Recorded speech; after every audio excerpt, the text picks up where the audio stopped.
You hope you're doing well, guys. So recently Bitcoin pumped for a short time, but after a short pump again the price is decreasing, guys.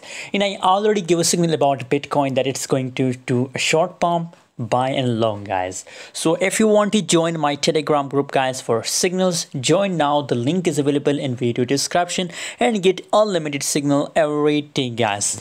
BTC, guys, you can see after testing 17,197, the price falls again to 16,942, and guys, again possibilities that it will again falls to 16,500.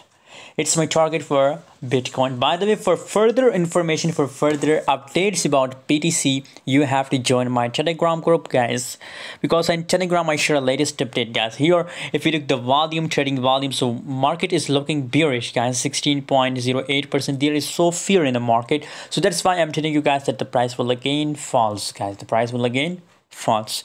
So I recommend for all of you that do short Bitcoin, guys. By the way, do your own research before buying any coin, but it's my personal recommendation for all of you. Thanks for watching. See you in next video.